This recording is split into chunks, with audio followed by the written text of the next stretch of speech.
No one in the military convoy looked at Wade Harlan for more than 2 seconds. To them, he was just a hired driver in an aging dark suit, quietly opening the door for the powerful chief executive Vivian Hawthorne. But when Lieutenant Conrad Bexley sneered, called Wade useless, and ordered him thrown out of the restricted wing, the room assumed the humiliation was over. Then Vivian went pale, gripped the arm of her chair, and whispered 4 words that silenced every officer present. Nobody understood yet what those words meant, or why a woman worth billions would defend a man in a rented suit. But the silence that followed told them something had shifted forever in that hallway. If you love stories where the overlooked man turns out to be the most dangerous person in the room, tap subscribe now so you never miss the next reversal. The convoy of black sedans rolled through the checkpoint at Fort Halden Air Command just after sunrise, tires humming over concrete still damp from the morning fog. Guard towers stood at even intervals along the perimeter fence, their silhouettes sharp against a sky the color of gunmetal, and the flag above the main gate snapped once in a gust before settling into stillness again. Somewhere beyond the tree line, a pair of transport aircraft idled on a distant runway, their engines a low, constant murmur that most people in the convoy had long since stopped noticing, the ordinary background noise of a base built for war and rescue in equal measure. Vivian Hawthorne sat in the rear seat reviewing a folder of contract terms, her mind already 3 moves ahead of the meeting she was about to walk into. Beside her, behind the wheel, Wade Harlan kept his eyes moving between the mirrors, the gate, and the tree line beyond the fence, a habit that had nothing to do with driving and everything to do with a life he no longer discussed. Vivian noticed the way his gaze never settled, the way his hands stayed loose on the wheel even in traffic, but she had learned months ago not to ask. There was a history between them that neither had spoken aloud, a debt she carried and a silence he preferred. When the car finally stopped at the security overhang, Wade stepped out first, circled the hood, and opened her door before the junior officers had even finished their salutes to the vehicle itself. To the young soldiers standing at attention, he was simply part of the car's furniture, a shape in a suit that existed to open doors and disappear. Lieutenant Conrad Bexley strode toward them with the practiced charm of a man who had never once doubted his own importance, greeting Vivian with a warm smile that vanished the instant he turned toward Wade. He told Wade flatly that hired staff were expected to remain in the visitor lot, that this corridor belonged to people who mattered. Wade answered without heat, saying only that his schedule kept him with the client until she was secured inside, and Bexley's smile curdled into something colder, the kind of expression worn by a man who has just decided who his target will be for the day. Inside the reception hall of the base, Vivian moved through the crowd of officers and contractors with the composure of someone who had built an empire out of other people's doubts. She was the chief executive of Hawthorne Aerosystems, and the deal she had come to close could either rescue her company or hand its future to the rival firm, Davenport Global Defense. Her father had died the previous winter, and in the months since, the board had circled her position like men, waiting for a wounded animal to stumble, certain that a woman in her 30s could not hold a defense contractor together. The program at stake was the Valkyrie, a long-range rescue aircraft designed to pull down pilots and stranded civilians out of disaster zones and hostile territory alike.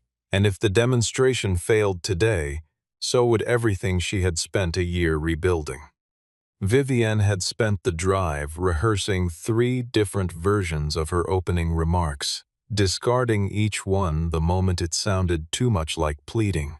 Because pleading was the one thing the board back home would never forgive if word of it ever reached them.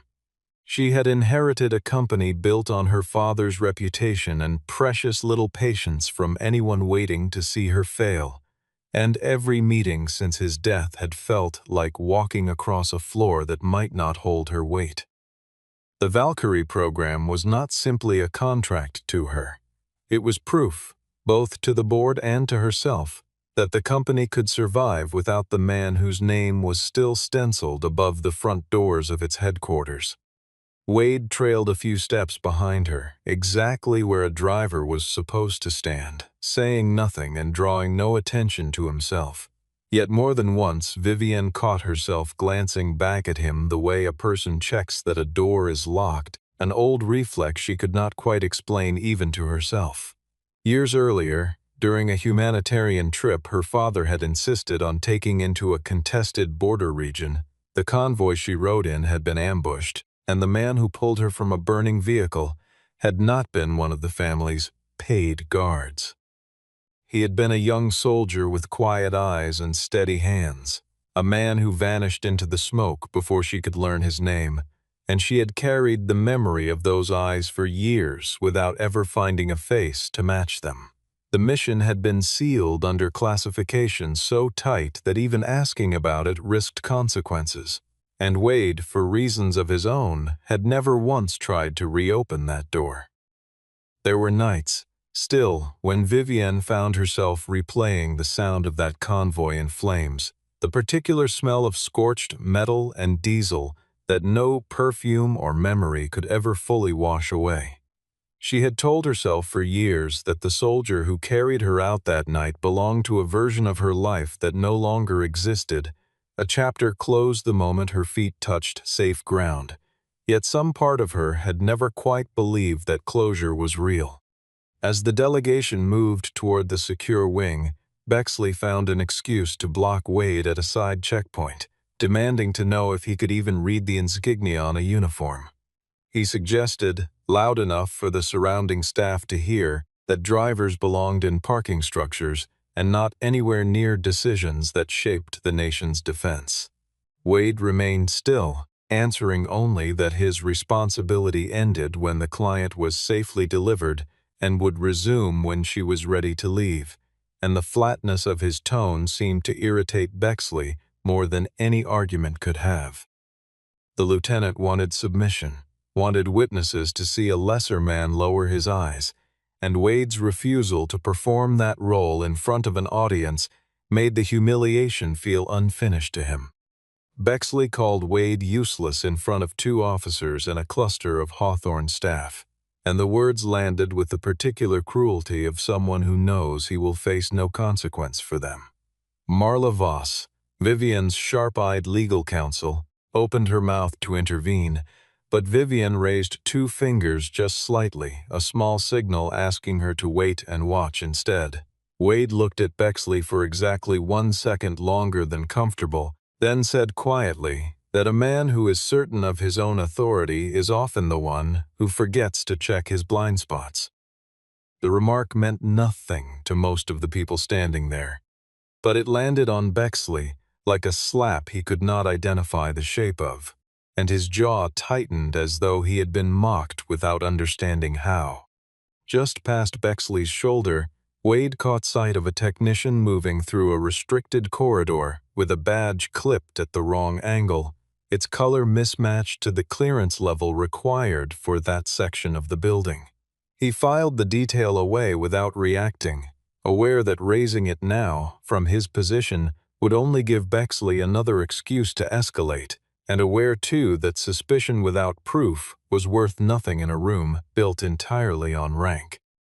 The moment passed unnoticed by everyone except him, a single loose thread in an otherwise ordinary morning, and Wade tucked it into the same quiet part of his mind where he had once stored 100 details that other men missed in war zones far from here. It was a discipline he had never fully unlearned, the habit of cataloging exits, mismatched details, and the small tells of people who did not belong where they stood, even years removed from any uniform. He had built an entire second life around forgetting that discipline, around bedtime stories and school pickups, and the particular quiet of a house with only one working parent in it. Yet some instincts, it seemed, simply refused to be retired.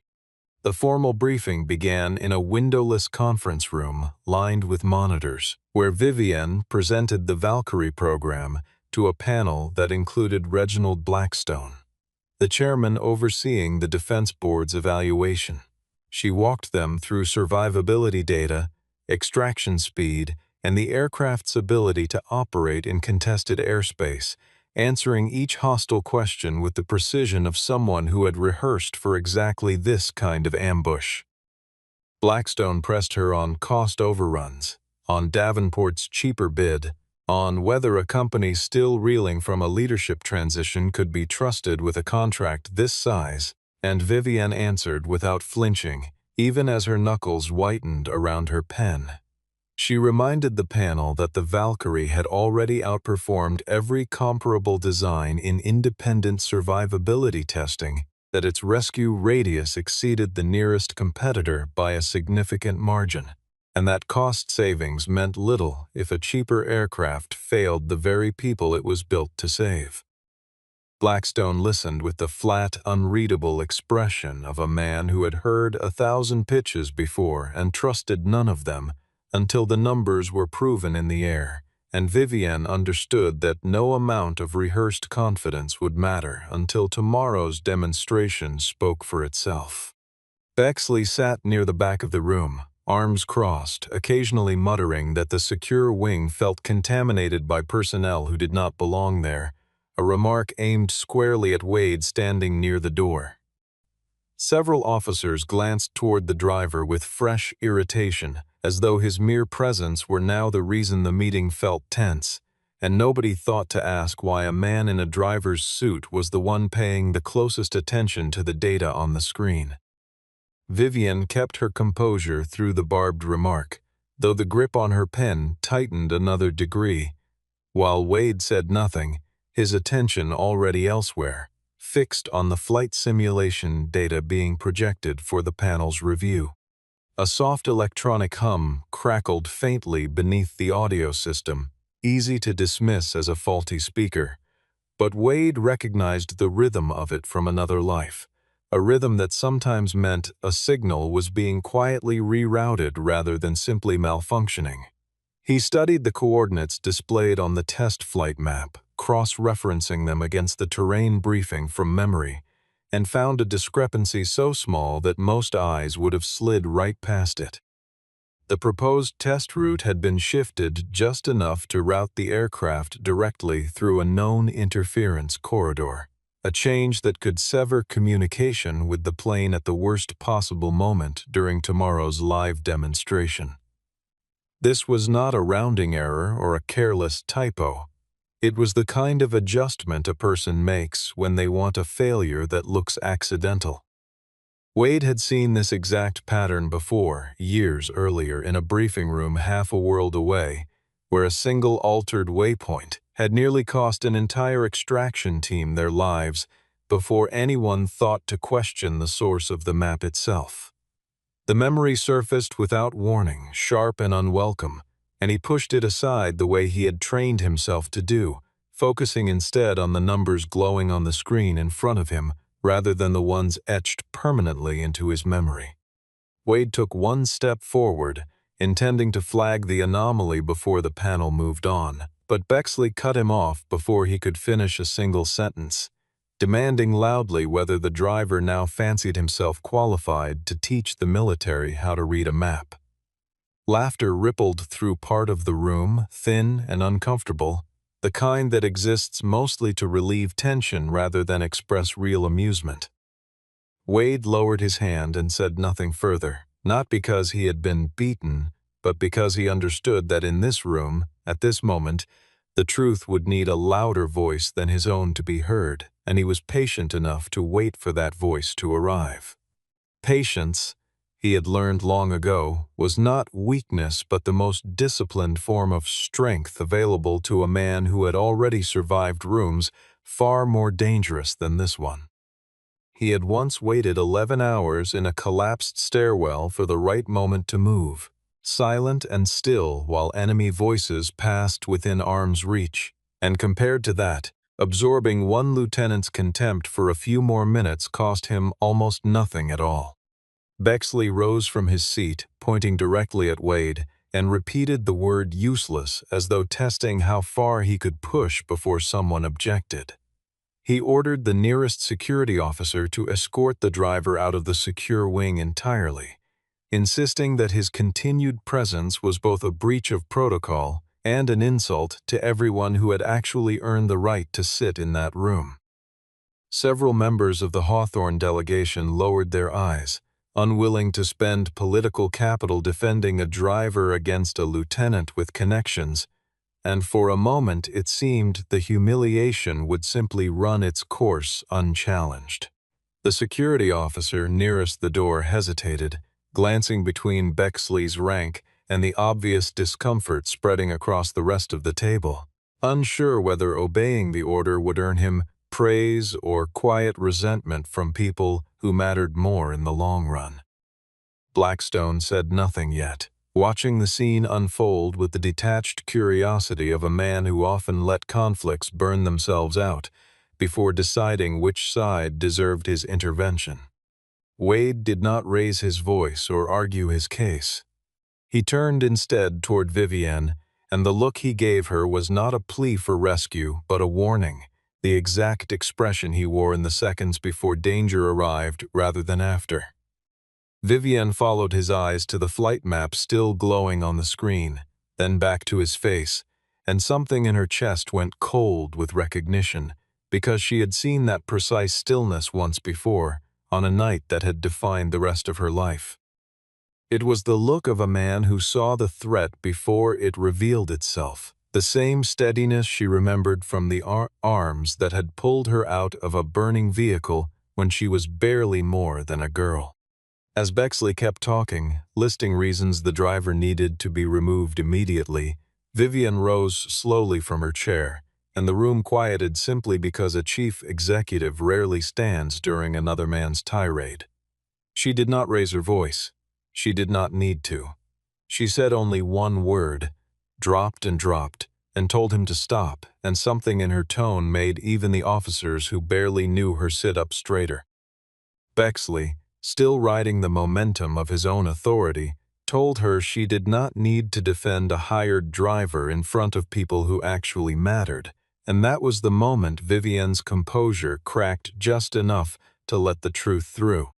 She placed her palm flat against the edge of the conference table, steadying herself, and said quietly but clearly enough for every microphone in the room to catch it, that Bexley did not understand, because that man had once saved her life. The words landed like a dropped weight. Bexley's mouth opened and then closed again with nothing behind it. Reginald Blackstone's eyebrows drew together as he looked from Vivienne to Wade and back, recalculating everything he thought he understood about the man standing quietly by the door. Marla Voss stared at Wade as though seeing him clearly for the first time since the delegation had arrived that morning, and in some ways she was. Blackstone demanded an explanation, and for a long moment nobody offered one, because Wade himself had no intention of volunteering anything about a past he had spent years trying to leave buried. He said flatly that whatever history existed between himself and the chief executive had nothing to do with the contract on the table, and that the panel's time would be better spent examining the flight data he had tried to flag minutes earlier. Bexley seized the opening, insisting that a driver had no authority to interfere with classified test parameters, regardless of whatever personal story was being invoked to protect him. And his objection, loud and defensive, only deepened the suspicion now settling over the room. Marla Voss watched him carefully as he spoke, noting the way his voice climbed half an octave higher than it needed to, the telltale rhythm of a man defending territory rather than principle, and she made a mental note to pull his access records the moment the meeting allowed her to step away. It was at that moment that Admiral Warren Kingsley, retired but still carrying the bearing of a man used to being obeyed, arrived late to the briefing and stopped cold in the doorway. His eyes moved past Blackstone, past Bexley, and landed on Wade with an expression of disbelief that no one in the room had ever seen cross his face before. He did not address Wade as a driver. He said a name that belonged to no personnel file anyone in the room had clearance to read. A call sign whispered among a small circle of operators who had once relied on Wade to bring them home from places that did not officially exist on any map.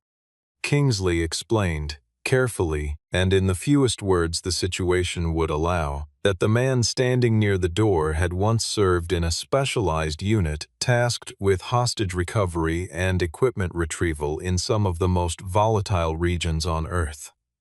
Most of the details remained sealed permanently, he said, but what he could confirm was enough to change the temperature of the room entirely, because a soldier with that kind of record did not simply become irrelevant the moment he put down a uniform. Bexley, pale now but unwilling to surrender the last of his authority, argued that a distinguished past proved nothing about present competence, and that sentiment alone should not override military protocol. Kingsley regarded him with the tired patience of an older man who had spent decades watching younger officers mistake volume for authority, and told him plainly that protocol existed to protect competence, not to shield fragile egos from discovering they had misjudged someone.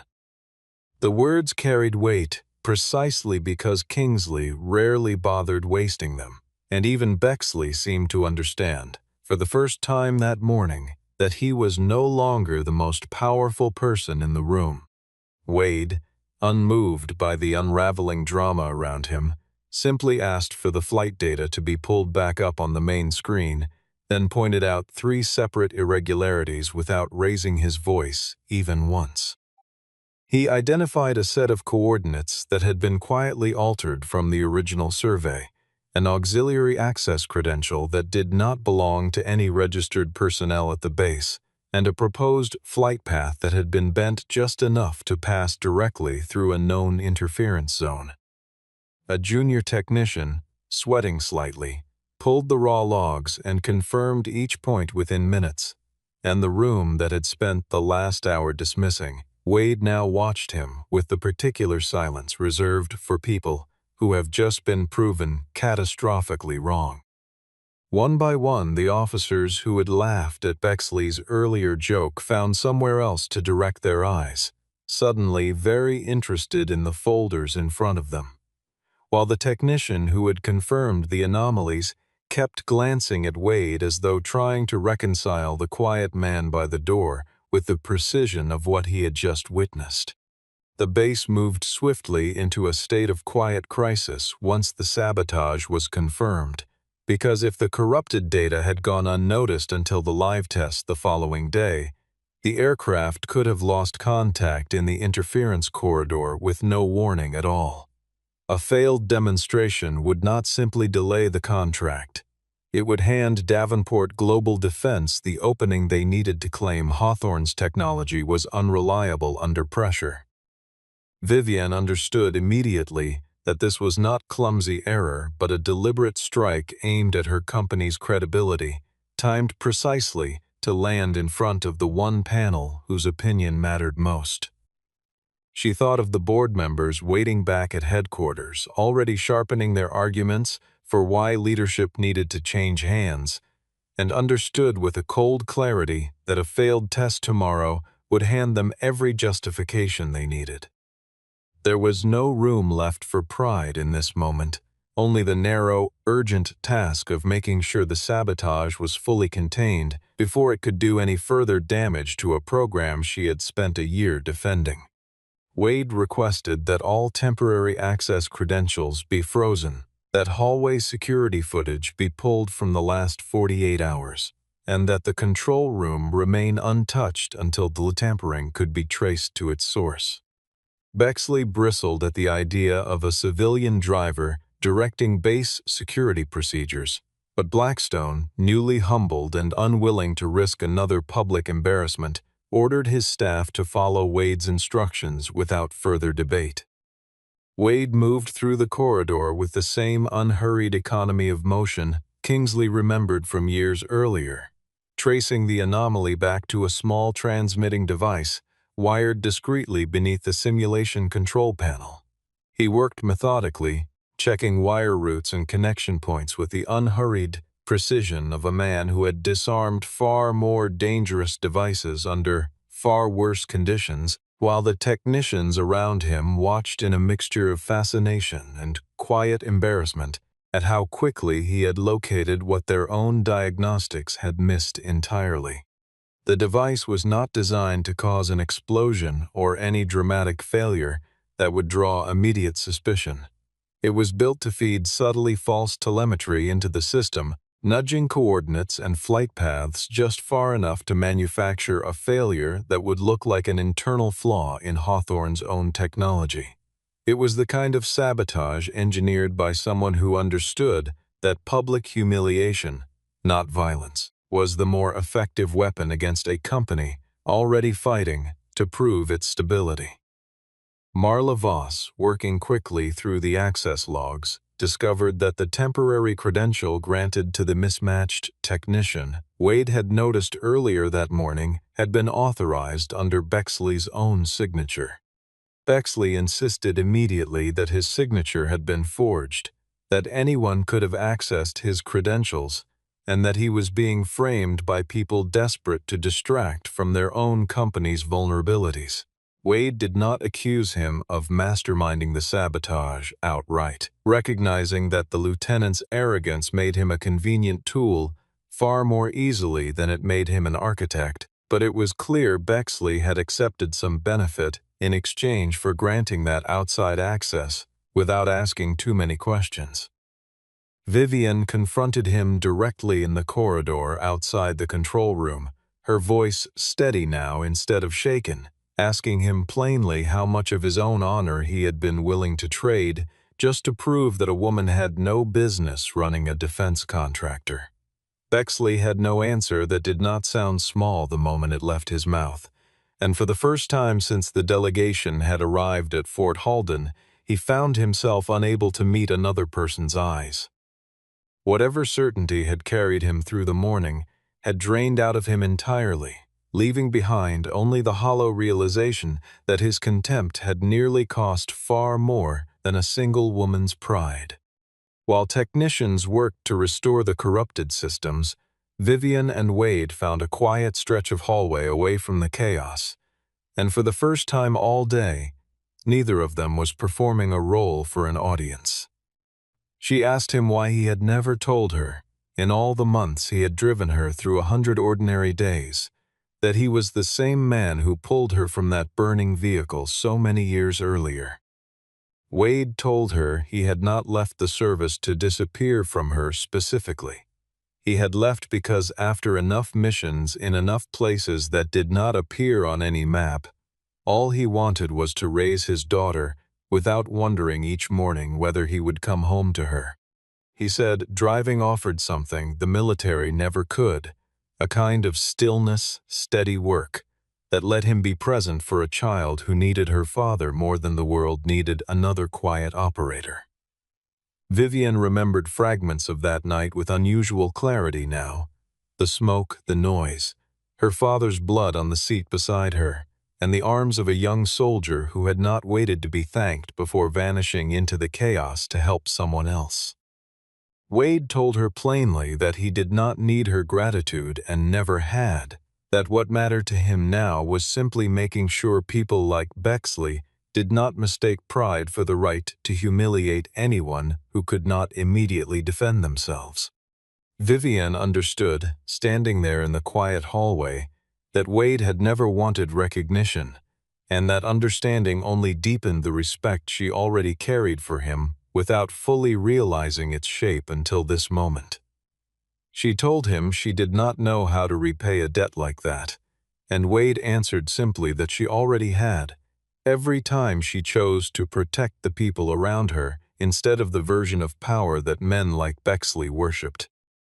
Neither of them said anything more dramatic than that, because neither of them needed to, and the silence between them felt less like an ending and more like something finally being allowed to exist in the open. Down the hallway, the muffled sound of technicians restoring the last of the corrupted systems drifted toward them, a reminder that the crisis was not fully behind them yet, but for this one suspended moment neither felt any urgency to move. For a moment, Vivian allowed herself to simply look at him, not as a driver, not as a ghost from a night she rarely let herself remember, but as a man who had quietly reorganized his entire life around protecting the people who mattered to him, first his daughter, and now, apparently, her as well. Wade held her gaze for a beat longer than either of them expected, then glanced at his watch, the ordinary gesture of a man who still had a schedule to keep despite everything that had happened that day. By the time the corrupted systems were fully restored, a new problem had surfaced, because the flight team no longer trusted the primary navigation algorithm enough to run tomorrow's live test without a manual verification of the backup route. Bexley had been detained pending an internal investigation and stripped of any further authority over the demonstration, leaving a gap that needed to be filled by someone capable of reading terrain, wind patterns, and emergency landing options under intense time pressure. Blackstone asked bluntly who among them could be trusted to verify a route this complex on such short notice, and Kingsley, without hesitation, turned his gaze toward Wade. Wade initially refused, reminding them that he had not worn a uniform in years and had no official standing to touch military flight planning. Vivian stepped in before Blackstone could argue the point, telling the room plainly that she did not need a soldier for this task. She needed the man who had once seen danger before anyone else in the room could recognize it, because that instinct did not expire simply because a person changed jobs. Wade studied her for a long moment, then accepted the terrain maps without another word, understanding that this was no longer only about a contract, but about proving that competence did not need a title to be real. He spread the maps across the table, tracing wind corridors, marking known interference zones, and identifying 3 alternate landing points in case the primary route encountered further trouble. He proposed a revised path that avoided the compromised corridor entirely while still meeting every performance benchmark the demonstration required, and in doing so, quietly proved that the Valkyrie's design could adapt even when its own systems had been deliberately undermined. The technical team, still shaken from the morning's sabotage, followed his instructions with a mixture of relief and something close to awe, grateful to finally have someone in the room who seemed entirely unbothered by pressure. The live test the following morning unfolded with a tension thick enough to feel in the walls of the control room, every technician holding their breath as the aircraft climbed toward the exact stretch of sky Wade had warned them about the day before. For nearly 10 seconds, the signal dropped exactly where he predicted it would, and the silence in the room stretched painfully long as monitors flickered and displays lost their steady green readouts. Wade, calm in a way that seemed almost inhuman to the people watching him, instructed the operator to switch to the secondary channel he had prepared as a contingency, and within moments the signal re-established itself cleanly, the aircraft continuing its route as though nothing had happened at all. Once the signal steadied, the aircraft descended into its simulated rescue zone, extending its recovery cable and lifting a mock casualty from the mock wreckage below, with a precision that drew a rare murmur of approval, even from the officers who had spent the previous day doubting Hawthorne's technology outright. Wade watched the readouts without expression, though anyone standing close enough might have noticed the faint release of tension in his shoulders the moment the aircraft cleared the interference corridor entirely. The Valkyrie completed its full demonstration without further incident, executing its rescue simulation exactly as designed despite having survived what amounted to a deliberate attempt at sabotage only a day earlier. The control room broke into a wave of quiet, exhausted relief. The kind that comes after fear has finally released its grip on a group of people who had spent hours bracing for the worst. Blackstone announced to the room that Hawthorne Aerosystems had not only preserved its contract, but had inadvertently proven something more valuable than any original specification, that its aircraft could withstand active interference and still complete its mission. Vivian looked at Wade across the room, and there was no need for a lengthy speech or an emotional outpouring of gratitude between them. A single nod passed between the two of them, quiet and complete, carrying more weight than any formal thanks could have managed in front of an audience still recovering from the tension of the last 2 days. It was the kind of acknowledgement that did not require witnesses to be real, and both of them understood exactly what it meant without needing to translate it into words for anyone else in the room. Around them, technicians began packing away monitors and cables, their voices low with the particular exhaustion that follows a crisis narrowly avoided, while outside the sealed windows the sky had shifted from morning gray to a hard, bright afternoon blue that neither of them had noticed arriving. Bexley was escorted out of the facility not with handcuffs or public spectacle, but with the quieter, more permanent collapse of a reputation that had once relied entirely on rank to command respect. The internal investigation confirmed that he had accepted a private arrangement from a contractor with ties to Davenport Global Defense, believing at first that he was simply making life difficult for a chief executive he considered unfit to hold her position. He had not fully grasped that his arrogance had nearly sabotaged a program with implications far beyond one company's pride, and the weight of that realization seemed to hollow him out more than any formal punishment could have.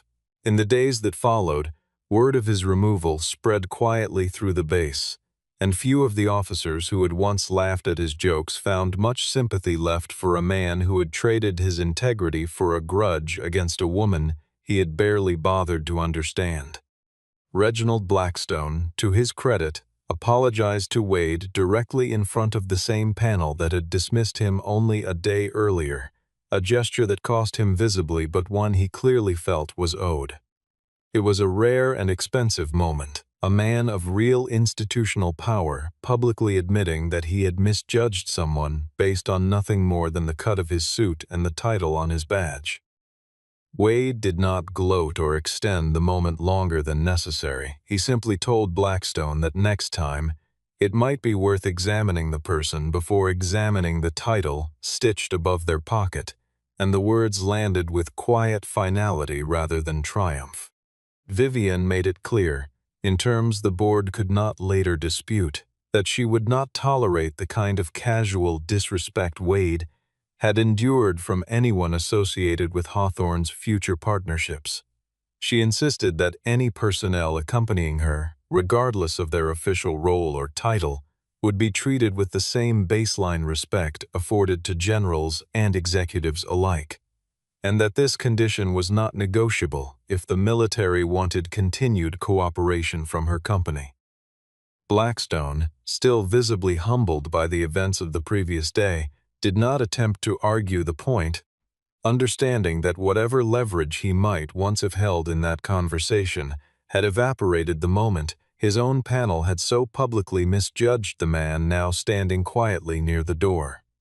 Blackstone agreed without argument, and the revised contract that followed carried new provisions for oversight and security that satisfied both sides far more thoroughly than the original draft ever could have. Marla Voss spent the better part of the afternoon redrafting clauses alongside base counsel, ensuring that the language protecting Hawthorne personnel could never again be dismissed as a courtesy rather than a requirement. By evening, both sides had signed, and for the first time in months, Vivian allowed herself to feel something closer to relief than vigilance.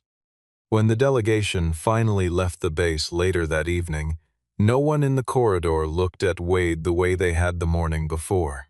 The same technician who had once ignored him entirely now nodded a quiet greeting as he passed, and even the guards at the outer gate seemed to hold themselves a fraction straighter, as though word of the morning's events had already traveled the length of the base twice over. Young officers straightened their posture instinctively as he passed, an old reflex resurfacing without anyone consciously deciding to perform it. and Admiral Kingsley offered him the kind of nod exchanged only between people who understand exactly what certain silences cost. Vivian reached the car ahead of him this time, opening her own door before he could reach for the handle, a small gesture that meant more than either of them said aloud in that moment. She told him, settling into the seat beside him rather than behind him, that from this point forward he was not simply her driver, but the one person inside her company she trusted without reservation. Wade did not answer right away, because his phone buzzed quietly with a call from his daughter asking when he would be home, and he told her softly that he was already on his way, the ordinary rhythm of fatherhood settling back over him like a coat he had never truly taken off. Her voice on the other end of the line was small and bright, asking whether he remembered he had promised to help with a school project due the next morning. And he assured her he had not forgotten, glancing at the dashboard clock as though recalculating the drive home the way he once calculated extraction routes. There was nothing dramatic in the exchange, no hint of the day he had just survived, only the familiar cadence of a father reassuring his daughter that he would, as always, be there.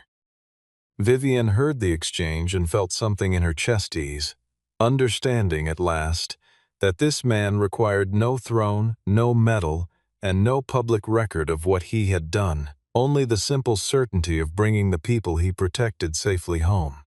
The car pulled away from Fort Halden as the sky folded into evening color over the runway, the signed contract resting quietly on the seat beside Wade's access badge, both of them equally unremarkable to look at and equally consequential in what they represented.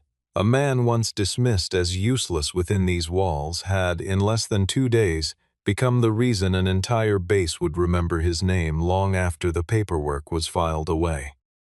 Somewhere behind them, Bexley sat in a small administrative office, answering questions he had no good answers for, while Kingsley walked the perimeter fence alone, thinking about how easily rank could blind a man to the value standing right beside him. Blackstone, back in his own quarters, added a private note to his files reminding himself never again to mistake a quiet uniform, or the absence of one, for a lack of consequence. And somewhere beneath the ordinary hum of the engine, Vivian allowed herself, for the first time in longer than she could remember, to simply feel safe. She watched the base recede in the side mirror, the runway lights blinking on one by one against the darkening sky, and thought about how strange it was that safety had always been closer than she realized, sitting quietly behind the wheel of her own car. Whatever the board decided in the months ahead, whatever challenges still waited at the end of this road, she understood now that she would not be facing them without someone at her side who had already proven, twice in one lifetime, exactly how far he would go to bring her home.